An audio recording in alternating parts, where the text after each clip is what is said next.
हर नागरिक ये जानना चाहता है कि आखिर में रूपा तिर्की की आकाशमय मौत कैसे हुई, कैसे उनकी मृत्यु हुई, कौन शामिल है, किस इसके पीछे किसका हाथ है। इन सारी जानकारी को जानने के लिए आपको हमारे साथ जुड़ना होगा, क्योंकि अगर आप नहीं जुड़ेंगे तो हम आपको इन्फॉर्मेशन, जो जानकारियां हैं इस केस से रिलेटेड, वो हम आपको शेयर नहीं कर पाएंगे। जुड़ने के लिए आपको हमें सब्सक्राइब करना पड़ेगा, और आप सब्सक्राइब करते हैं तो हमें भी हिम्मत मिलता है कि हम इस केस के तह तक जाएं और आपको इस केस से जुड़ी हुई हर एक जानकारी दें। तो वीडियो देखने से पहले ये हमारा आग्रह है, अनुरोध है आपसे कि आप हमारे चैनल को सब्सक्राइब करें और बेल का जो आइकन है आपके बगल में, जो बेल आइकन शो होता है, उसको आप दबाएं, ताकि हम आपको रूपा तिर्की के केस के मामले से आपको अपडेटेड रख सके हमेशा के लिए।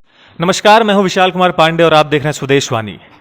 रूपा तिर्की का केस महीने भर से ऊपर हो चुका है अब, और अभी तक जो कहा जाता है कि एक प्रॉपर बयानबाजी सरकार की तरफ से या उनके पार्टी की तरफ से वैसा नहीं आया था। हम इस वक्त जेएमएम के ऑफिस में हैं, जहां हम जेएमएम के महासचिव जो हैं उनसे बात करने वाले हैं, सुप्रियोदा से। सर, जो रूपा तिर्की का केस है सर, वो कहीं ना कहीं और तूल पकड़ता जा रहा है। इसमें जो विपक्ष दल हैं, जो पार्टियां हैं, वो कहीं ना कहीं कभी धरना, कभी प्रेस कॉन्फ्रेंस के माध्यम से कुछ ना कुछ ताकि इस केस को ठंडा ना हो या कहीं ना कहीं लाइमलाइट में रहे, ताकि ये केस चलता रहे। अगर तो मान लीजिए कि गलत हुआ है, अगर हत्या है, तो उस पर आप लोग, आपकी पार्टी सरकार में, आपकी पार्टी सरकार में आप लोग किस हिसाब से देखते हैं, और अगर आत्महत्या है तो लोगों को यकीन कैसे होगा? देखिए, चीज़ें जब जांच के दायरे में होती है तो लोगों के बात पर नहीं चलता है। कानून के कुछ सिद्धांत है और जांच की कुछ प्रक्रिया है। एसआईटी की जांच है। एसआईटी ने बहुत सारे फॉरेंसिक सैंपल्स कलेक्ट किए हैं, चाहे वो फ़ोन के सैंपल हो, चाहे वो जो उस जगह पर जहाँ पर घटना ऑकर हुई, प्लेस ऑफ ऑकरेंस पे जो सैंपल्स हुए, इन सबको भेजा गया है सीएफएल में, हैदराबाद में। वहाँ से सेंट्रल फॉरेंसिक लैब से जब रिपोर्ट्स आ जाएंगी तो एसआईटी एक कंक्लूजन पे पहुँचेगी, और उस कंक्लूजन पे पहुँचने के बाद उस अनुसार कार्रवाई होगी। यदि इसमें कोई साजिश है, यदि इसमें कोई दूसरी तरह की चीज़ें हैं, तो फिर उस पर आगे की कार्रवाई की जाएगी। वो हम लोगों ने बहुत स्पष्ट कहा है, और शुरू से ही हम लोग इस बात को कह रहे हैं कि कोई भी मौत दुखद है, और किसी भी मौत पर किसी भी तरह की राजनीति नहीं होनी चाहिए। लेकिन मान लीजिए रूपा तिर्की जी तो अब रही नहीं जो सच बोल पाएंगी। अब तो परिस्थितियां ही जो बताना है बताएंगी, और जांच टीम ही बताएगा। यदि जो एसआईटी का जांच में यदि लोगों को संतुष्टि नहीं होता है, या वो प्रॉपरली एड्रेस नहीं होता है, कंसर्न जो भी लोग हैं, उनके परिवार के लोग, तो निश्चित तौर पे हम तो तैयार हैं उसको। सीबीआई क्यों, हम तो कहते हैं कि उसको इंटरपोल से जांच करवा लो, केजीबी से करवा लो, जो भी बड़े बड़े जांच एजेंसियां हैं दुनिया भर का, किसी से भी जांच करवा लो। जांच से कभी कोई पीछे नहीं है। ठीक है, आपका कहना है कि आपकी पार्टी को, सरकार को जांच से कोई दिक्कत नहीं, आप जिससे जांच करवाना चाहे आप स्वतंत्र हैं। अगर संतुष्ट नहीं है तो आप स्वतंत्र हैं, आप आगे जांच करवा सकते हैं। ठीक है, तो इसमें जो विपक्षी जो दल है वो बार बार क्यों आ रहा है, प्रेस कॉन्फ्रेंस करता है कि ऐसा है, पंकज मिश्रा ने ये किया, पंकज मिश्रा ने वो किया, जो भी पुराने केसेस है, वो केसेस अचानक क्यों उठने लगे हैं?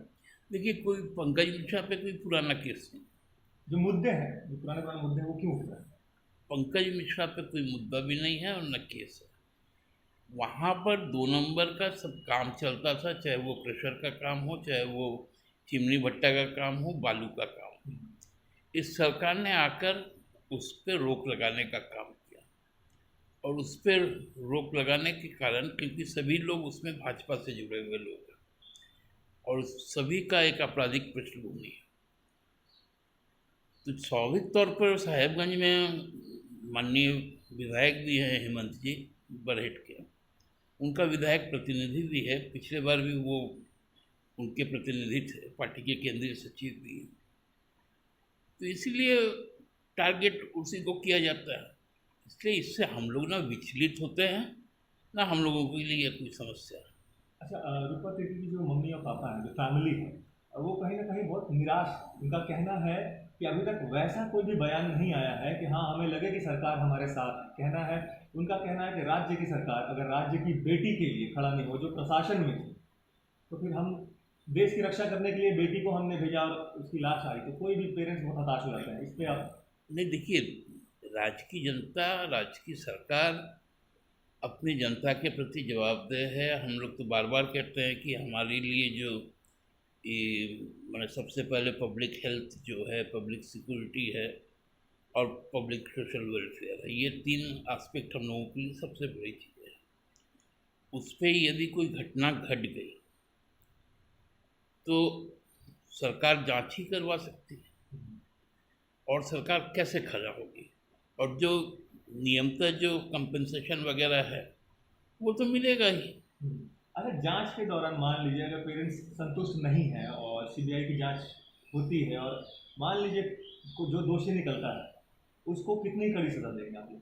हम तो कहते हैं कि उसको फांसी में टांग देना चाहिए यदि कोई दोषी हो तो, क्योंकि कोई भी एक, हम लोग कह सकते हैं कि एक प्रॉमिसिंग ऑफिसर रही थी, उम्र कम था, इस तरह से किसी का भी चल जाना, उसके पीछे यदि कोई भी व्यक्ति हो, उसका अपना कद कितना बड़ा हो कितना छोटा हो वो मामला नहीं, उसको तो कड़े से कड़े जो भी सज़ा है हम लोगों के इंडियन पिनल कोड में सीआरपीसी के तहत, तो उसी पे प्रोसीडिंग्स चलना चाहिए और उसी अनुसार सज़ा मिलनी चाहिए। आखिरी सवाल है सर कि हाल फिलहाल में देखने को ये आया है कि लोगों का, जो जनता है, उनका कहीं ना कहीं जो प्रशासन है उस पर विश्वास, उनके कार्यशैली पे विश्वास कम हो रहा है। वो बार बार उग्र होते हैं। हम जब भी इस केस के बारे में या कोई भी और केस के बारे में बात होती है तो वो सीधा बोलते हैं कि हमें सीबीआई की जांच चाहिए, हम प्रशासन की जांच से नहीं मानते। ऐसा क्यों? ये मंशा क्यों बनता जा रहा है? नहीं, देखिए, ये मंशा को बनाया जाता है।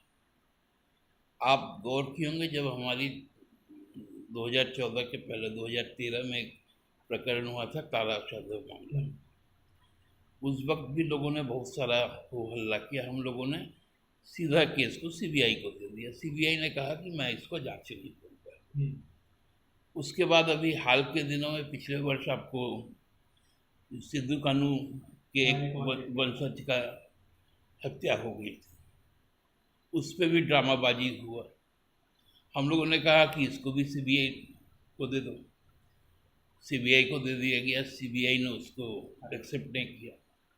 तो इसलिए बार बार बोल देना कि सीबीआई को दे दो, अब सीबीआई ले तब तो, क्योंकि ये तो हम लोग का बीटेड एक्सपीरियंस तो रहा ही है। इसलिए हम लोग चाहते हैं कि हमारा राज्य का एजेंसी पहले जांच कर ले, उसमें यदि कोई संतुष्ट नहीं होगा तो हम लोग प्रे करेंगे सीबीआई को। अब तो सीबीआई हमारे बात पर तो नहीं चलेगी, अब तो वो भारतीय जनता पार्टी के हेडक्वार्टर से चलती है सीबीआई, जिस प्रकार बंगाल में हम लोगों ने देखा।